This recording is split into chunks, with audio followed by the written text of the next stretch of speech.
मेरो चंपा कली को हार रे, जामे ननद हेराए गई, बटुआ सी राजा ननद हेराए गई, बटुआ सी बर जइयो रे पन्ना तेरो बाजार, बर जइयो रे पन्ना तेरो बाजार, जामे ननद हेराए गई, बटुआ सी राजा ननद हेराए गई, बटुआ सी।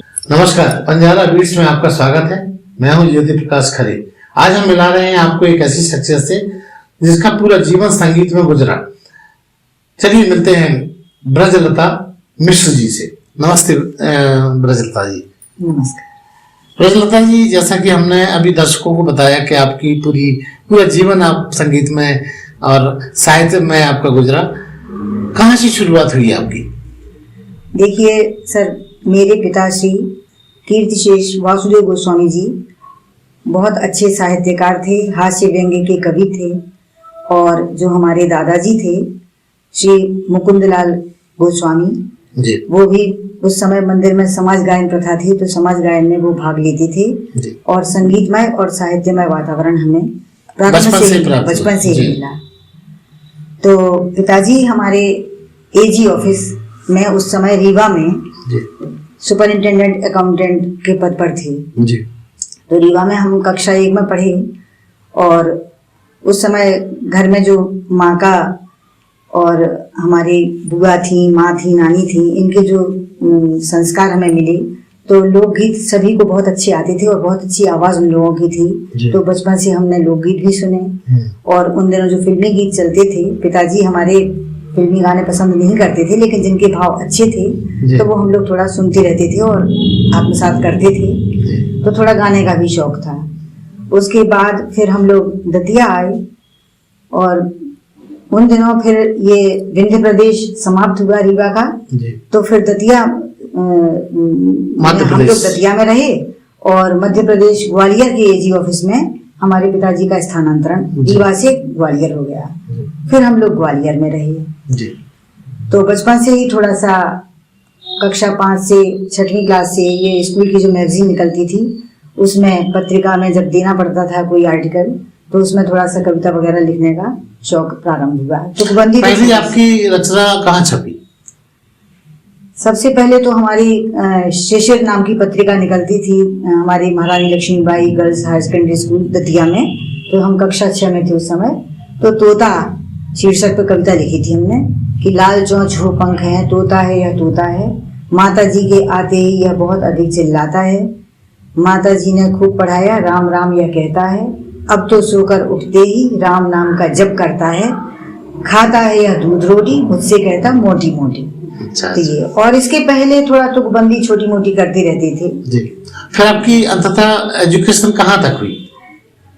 हमने बीए तक तो दतिया में पढ़ी। उसके बाद बीए के बाद शादी के बाद हम झांसी आ गए और उसके बाद काफी दिन बाद फिर हमने यहाँ पे एमए किया। बीए के बाद हमने संस्कृत से एमए करना चाहा था, लेकिन एमए प्रीवियस ही रह पाए थे। फिर हमने यहाँ संगीत गायन से एमए किया।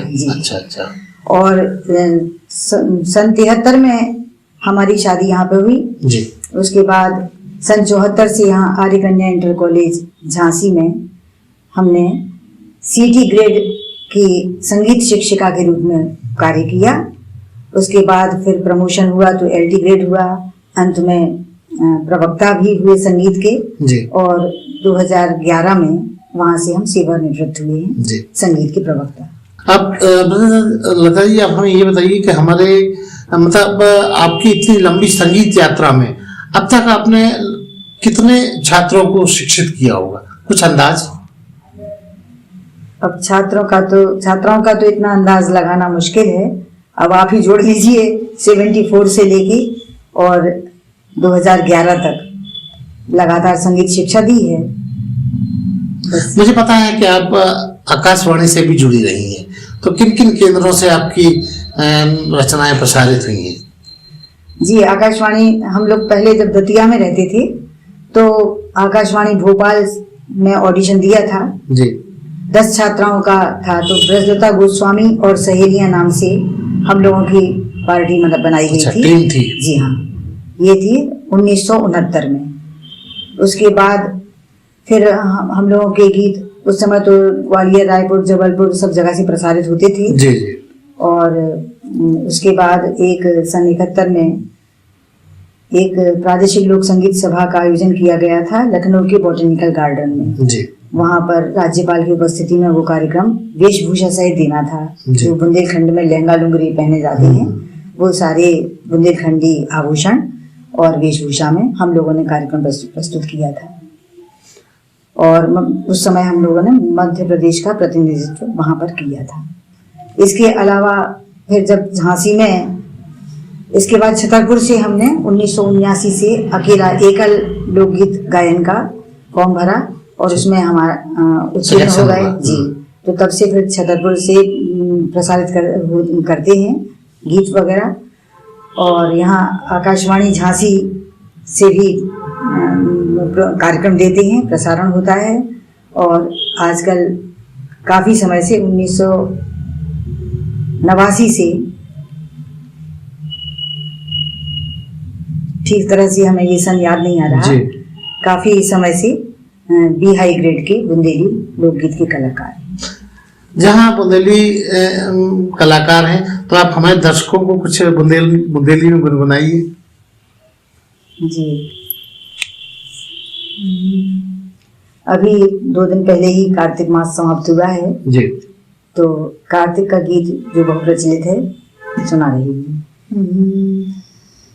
ऐसी तो बजइयो जैसी बादना बजाई थी, ऐसी तो बजइयो जैसी बादना बजाई थी, ऐसी तो बजइयो काहे की मुरलिया वो काहे से गसाई थी, काहे की मुरलिया वो काहे से गसाई थी, कोना के लालन तान से बजाई थी, हाँ तान से बजाई थी, ऐसी तो बजइयो बांस की मुरलिया वो रेशम से गसाई थी, बांस की मुरलिया वो रेशम से गसाई थी, नंदजू के लालन तान से बजाई थी, हाँ तान से बजाई थी, ऐसी तो बजइयो।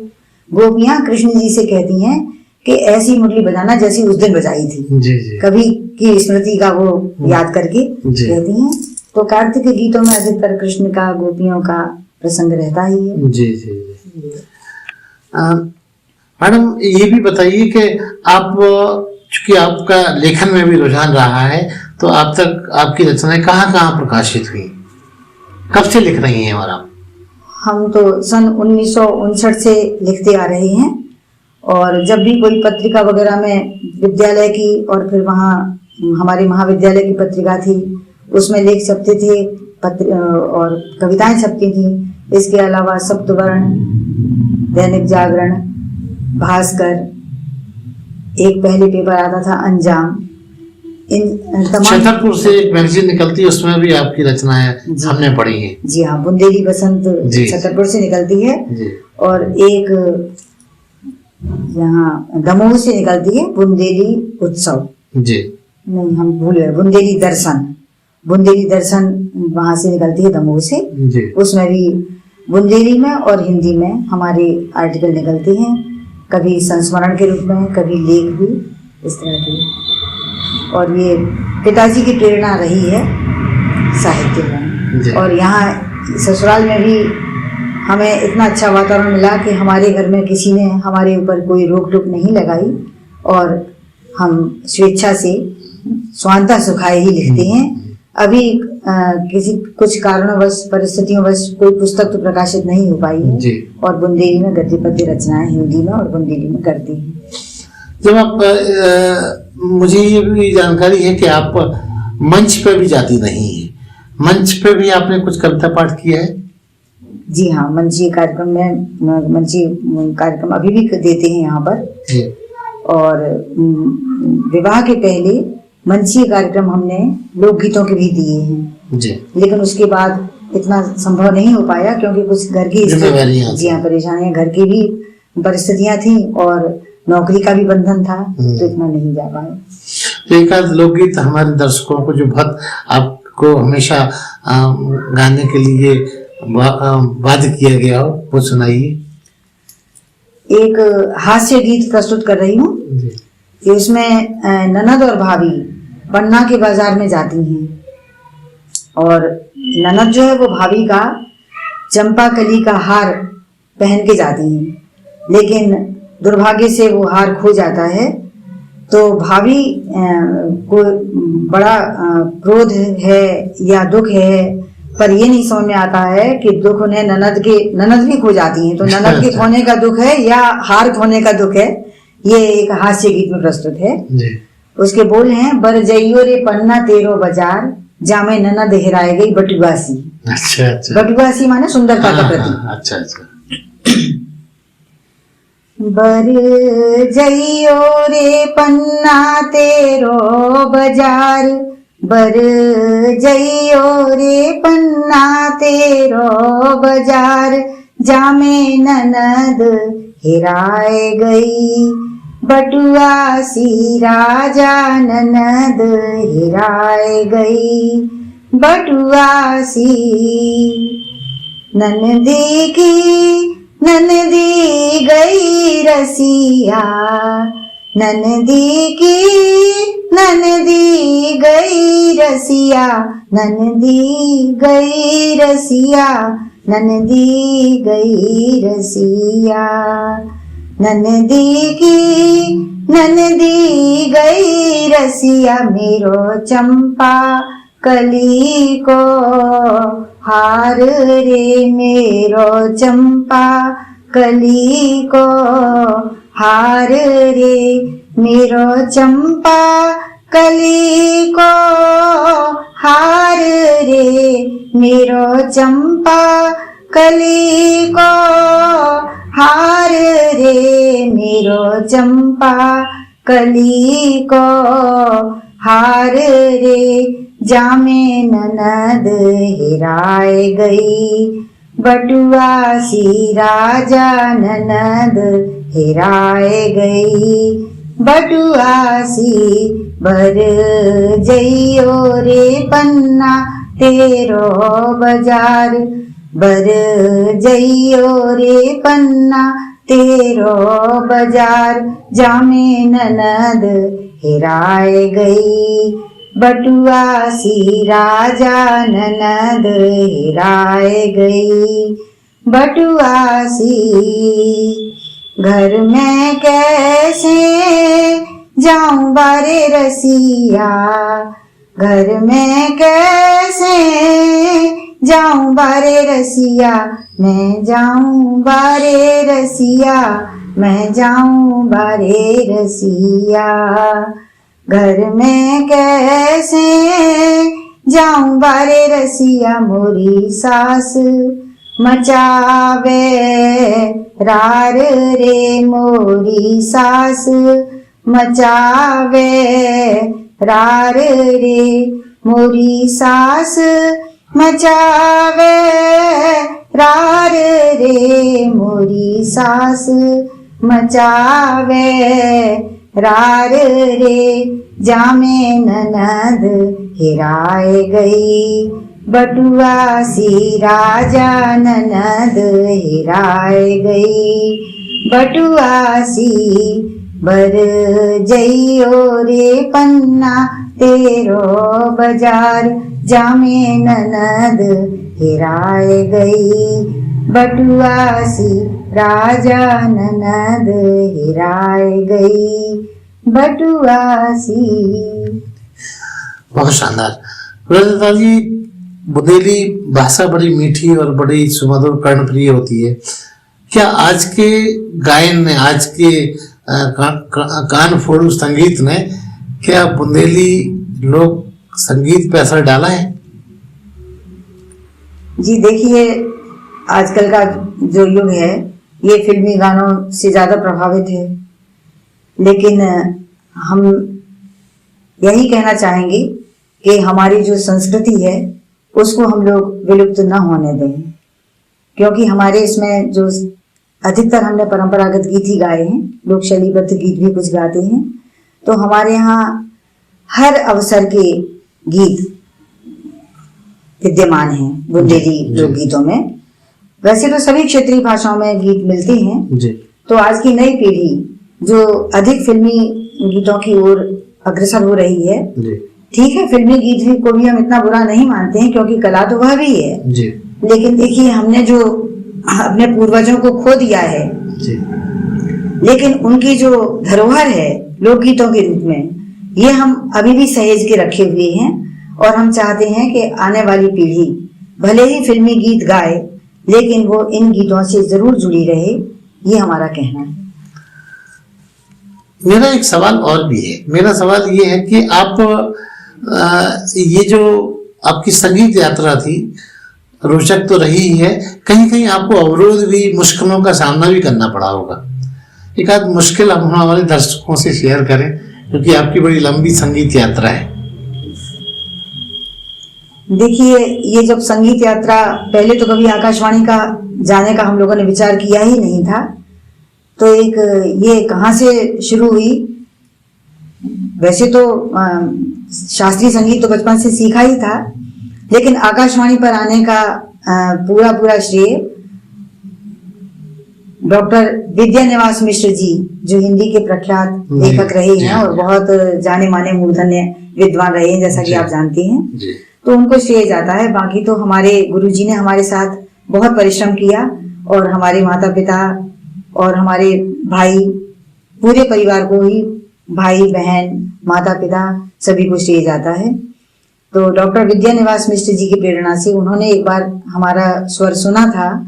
हम लोगों ने उद्धव गोपी संवाद के रूप में एक नृत्य नाटिका हमारे गुरुजी ने, श्री नारायण लाल भट्ट जी हमारे संगीत गुरु थे, उन्होंने वार्षिक उत्सव में नृत्य नाटिका कराई थी। उसमें गोपियों की ओर से जो पार्श्व गायन था वो हमने किया था और उद्धव और कृष्ण का पार्श्व गायन हमारे गुरुजी श्री नारायण भट्ट जी ने किया था। एक दशावतार वंदना से कार्यक्रम प्रारंभ हुआ था, जयदेव कृत, संस्कृत में जो दशावतार वंदना है, जय जगदीश हरे, तो वो हम लोगों ने गाई थी।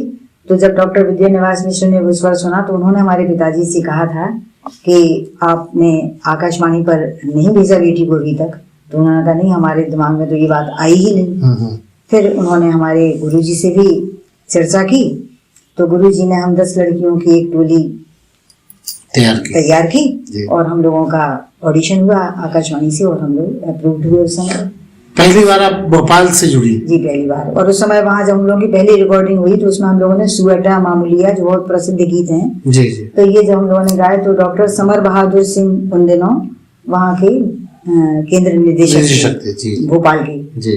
तो वैसे रिकॉर्डिंग में कभी भी कोई निदेशक बैठते नहीं है, लेकिन उस समय वो आए और उन्होंने हम लोगों की रिकॉर्डिंग खुद देखी और पिताजी से बोले कि इतनी अच्छी रिकॉर्डिंग, जो दतिया की जो पार्टी आई है, हम लोगों की पार्टी थी ब्रजलता गोस्वामी और सहेलियां, और एक दतिया की पार्टी थी श्री सीताराम तिवारी और साथी जी। तो हम दोनों की पार्टियां उसी दिन अप्रूव हुई थी और रिकॉर्डिंग भी थी जी। तो उन दोनों की गीतों को जब उन्होंने सुना तो काफी उन्होंने प्रशंसा की जी। अब वो अपने मुंह में मिट्टू बनना थोड़ा अच्छा नहीं लगता है, लेकिन काफी अच्छे उन्होंने मतलब प्रशंसा बहुत की, बहुत प्रभावित। आपका संगीत की यात्रा का ट्रैक रिकॉर्ड बहुत बड़ा है, एक छोटे से इंटरव्यू समय पाना बड़ा कठिन है। आपको इस संगीत के संदर्भ में कहाँ किन किन पुरस्कारों से नवाजा गया? देखिए, संगीत का तो यहाँ पर लोक संगीत के तो तमाम जो कार्यक्रम होते थे, तो अलग से तो कोई ऐसा विशेष तो नहीं, बस पुरस्कार उन दिनों बहुत ही पुरस्कार तो देखिए छोटा और बड़ा तो कुछ होता जी नहीं हाँ, है। हाँ, पुरस्कार तो पुरस्कार होता है। कोई नाम तो नहीं था, बस जी। पुरस्कार ही मिलते थे जब विद्यालय में पढ़ते थे तब से लेके जी और काफी समय तक है। और अभी 2004 या 2002 में श्री ब्रजमोहन मिश्रा जी ने यहाँ पर वरिष्ठ संगीतज्ञ सम्मेलन रखा था, सम्मान समारोह, जी। वरिष्ठ संगीतज्ञ सम्मान समारोह। जी जी उनका जो मोंटेसरी स्कूल सदर बाजार में है, जी तो वहाँ पर उन्होंने झांसी के बहुत से संगीतज्ञों को बुलाया था, सम्मानित किया था। जी उसमें आप हमें भी भी अवसर मिला था। जी जी।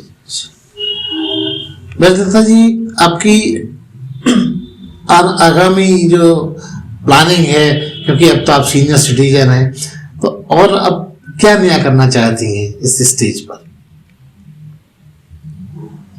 देखिए, सोचा तो बहुत कुछ था और वैसे आजीवन ही संगीत और साहित्य को समर्पित हूँ, लेकिन अब अभी 5 वर्ष पहले मेरी बेटी रागिनी का निधन हुआ। जी तब से थोड़ा मानसिक रूप से भी और शारीरिक रूप से भी थोड़ी दुर्बलता आ गई है और वैसे फिर से वही उत्साह सहेजने का प्रयास कर रही हूँ और आजीवन संगीत और साहित्य को समर्पित हूँ, विशेष रूप से लोक संगीत। ब्रजलता जी, आपके संगीत में और क्या क्या ऐसी शौक हैं जो लोगों को पता ही नहीं और आप उनको अंदर सहेज के रखे हुए हैं? नहीं, संगीत का तो यह है कि लोकगीतों का तो लोगों को पता ही है और बाकी तो संगीत में थोड़ा वायलिन बजाती हूँ, जी तबला में भी किया है, प्रभाकर वायलिन में किया है, लेकिन उतना अभ्यास नहीं है और स्वतः सुखाए जब भी समय मिलता है तो घर में लेके बैठती हैं। ब्रजलता जी, आपके जीवन में, आपकी संगीत यात्रा में कुछ तो ऐसे पहलू रहे होंगे जो बहुत दिलचस्प रहे होंगे, वो हमारे दर्शकों के साथ शेयर कीजिए। हाँ, कुछ पहलू जरूर हैं ऐसे कि जिन्हें कभी हम अकेले में भी बैठकर सोचते हैं तो आज भी हंसी आ ही जाती है। कि कक्षा 5 में मैं पढ़ती थी, सन 59 की बात है। तो हम ग्वालियर में लश्कर में नई सड़क के चौराहे पर एक संगीत विद्यालय था, चतुर संगीत महाविद्यालय। जी श्री भातखंडे जी का उपनाम चतुर भी है, जी। तो उन्हीं के नाम पर ये विद्यालय का नाम था चतुर संगीत महाविद्यालय। तो वहाँ हम संगीत सीखने रोज जाते थे। तो एक थ्योरी की कॉपी और एक प्रैक्टिकल की कॉपी बनाई थी और अपनी जो टीचर थी उनसे वो कॉपी भी चेक हो गई थी। उसके बाद रोज विद्यालय प्रैक्टिकल की कॉपी लेके जाते थे और राग खोलकर कॉपी में राग खोलकर के रोज गाते थे, प्रैक्टिस करते थे। जी जी। तो सभी राग याद थे अच्छी तरह से और ईश्वर कृपा से अच्छे प्रतिभाशाली छात्राओं में नाम भी था। जी। तो एक दिन हमारी जो गुरु थी वो कहने लगी कि आप लोग ये रोज कॉपी खोलती हो, ये कॉपी बंद करके रखो। कुछ लड़कियां थी वो थोड़ा सा कमजोर थी संगीत में, तो उनसे वो कहने लगी कि तुम लोग याद करो, सब लोग याद करके आओ और बिना देख के यहाँ पे गाया करो। तो सब लोग बिना देख के ही गाते थे, लेकिन जिनको याद नहीं था वो कॉपी खोल लेती थी, तो उनकी नकल में हम लोग भी कॉपी खोल के ही बैठ जाते थे, जबकि याद पूरा था। तो 1-2 बार हमारी टीचर ने हम लोगों को डांटा कि भाई ये दिमाग में लिखने की चीज होती है, कॉपी में लिखने से कुछ नहीं होता, इसलिए ये दिमाग में याद रखो। तो अब 1-2 बार हमें याद होते हुए भी जब डांट पड़ी तो हमारे मन में आया कि अब हम ये कॉपी ही नहीं ले जाएं। तो हम कॉपी ले जाना हमने बंद किया। हमारे भाई बात बात में, बड़े भाई मजाक में कहते थे घर में, ना रहेगा बांस ना बजेगी बांसुरी किसी भी बात के ऊपर। तो हमने कहा चलो ये अच्छा है। तो हमने क्या किया कि कॉपी तो हमने ले जाना बंद कर दिया। बिना देखे हम प्रतिदिन जाके एक राग गाते थे, सबके साथ में भी और अकेले भी। जब वो सुनती थी तो सुना देते थे और उसके बाद घर में आके हम आराम से उस राग का एक पन्ना फाड़ के डस्टबिन में ही डाल देती थी। जी।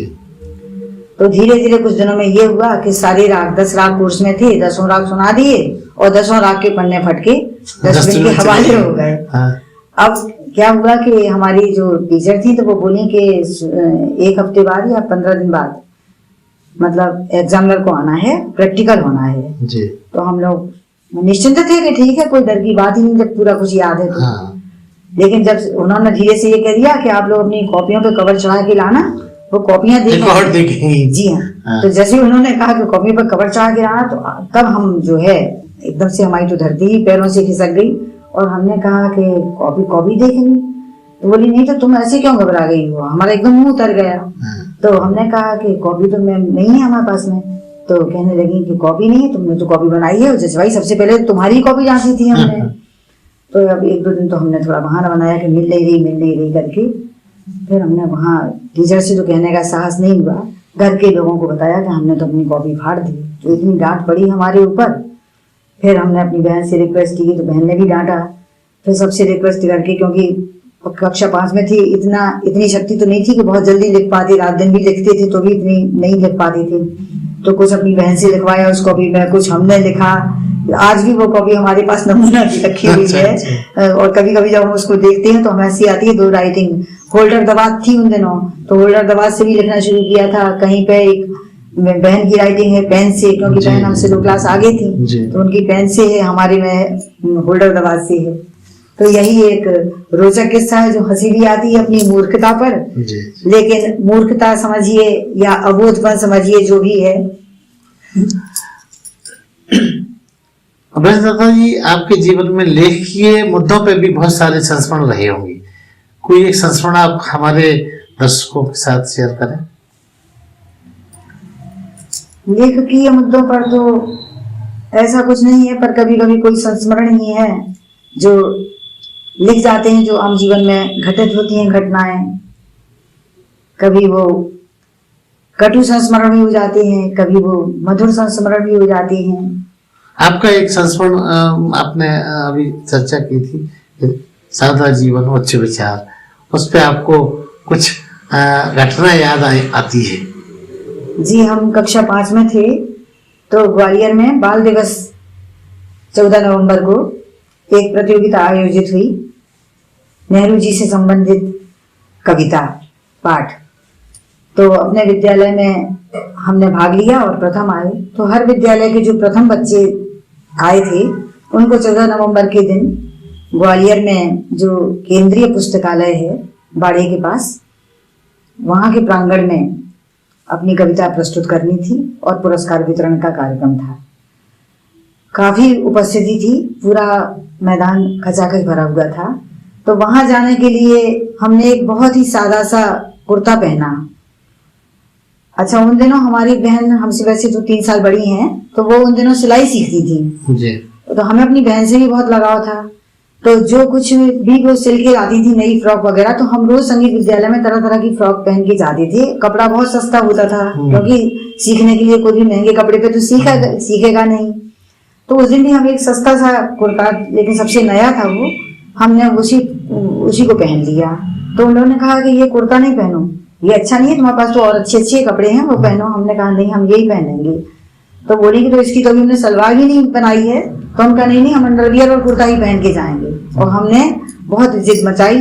तो उन लोगों ने, बहन ने, माँ ने समझाया, हम नहीं माने, और बहन डांटने लगी तो हम रोने लगे। तो पिताजी ने जब हमारा रोना सुना तो उन्होंने बुलाया कि रजता क्यों रो रही है, आओ इधर आओ इधर आओ। तो हम गए।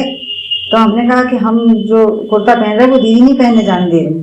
तो पिताजी ने को पूरी बात मालूम नहीं थी और उन्होंने बहन को डांटा। वहीं से आवाज लगाई कि भाई देखो, पहनना ओढ़ना अपने मन का होता है और सादा जीवन रहना चाहिए हमसे, और गुणों पे ध्यान दो तुम लोग, पहनावा पे ज्यादा ध्यान मत दो। सबका जो है पहनावा सादा होना चाहिए, सादा जीवन होना चाहिए, उच्च विचार होना चाहिए, गुण अच्छे होना चाहिए। गुण की ही इज्जत होती है, गुण का ही सम्मान मिलता है। तो बहन ने कोशिश की कि उसके साथ अभी सलवार नहीं है, पर पिताजी ने उसकी, हमारी बहन की भी एक बात नहीं सुनी और उन्होंने कहा ठीक है उसे जो पहन के जाना हो जाने दो। और हम वही कुर्ता पहन के गए वहां पर पुरस्कार लेने के लिए गए हम। तो वहां पर हमने रंग जी की एक, बलवीर सिंह रंग जो एटा के थे, उनकी कविता थी, बाल दिवस पर हमने प्रस्तुत की थी। बहुत छोटी सी कविता है, कहिए तो सुनाए। तो चाचा नेहरू का चित्र देखकर बालक माँ से प्रश्न करता है और माँ उसका उत्तर देती है। तो पहले है बालक का प्रश्न माँ से, सिर पर गांधी कैप, बदन में कुर्ता ढीला ढाला, धोती कभी कभी पाजामा चूड़ीदार निराला। तिलक हॉल की भरी सभा में मैंने इनको देखा, भारी चेहरे पर चिंता की देखी गहरी रेखा। भाषण करते समय कभी जैकेट के बटन टटोलते, भैया के कॉलेज के लड़के इनकी जय क्यों बोलते। तो माँ उत्तर देती हैं, तजकर आनंद भवन बने ये कारागृह के वासी, कमलापति होकर भी जगहित बने तरुण सन्यासी। ये स्वरूप रानी के जीवन धन मोती की माया, ऊपर से कठोर है पर मन माखन जैसा पाया। मोहन का गुरु ज्ञान सुन तोड़ चुके भ्रम जाल हैं, अविचल अर्जुन की तरह सुभट जवाहर लाल हैं। तो ये बलबीर सिंह रंग जी की कविता हमने वहां पर प्रस्तुत की थी और इसको प्रथम पुरस्कार मिला था जी। तो पूरा प्रांगण तालियों की गड़गड़ाहट से गूंज गया था और प्रथम पुरस्कार हमें वहां पर मिला। और पुरस्कार प्राप्त करने वाले सभी बच्चों को वहां पर कुर्सी पर बैठाया गया था जी। और जो उनके अभिभावक थे वे सभी दर्शक थे, अभिभावक भी थे, तो वो सभी दर्शक और श्रोता अभिभावक सभी नीचे बैठे हुए थे फर्श पर। तो उस समय हमें बड़ा अहम भाव हमारे मन में जागृत हुआ और हमारे मन में बार बार रह रहकर पिताजी के शब्द याद आ रहे थे कि देखो, हम अपने पिताजी से दादा बोलते थे कि दादा ने घर में सही कहा था कि इज्जत जो है गुणों से होती है और कपड़ों से नहीं होती।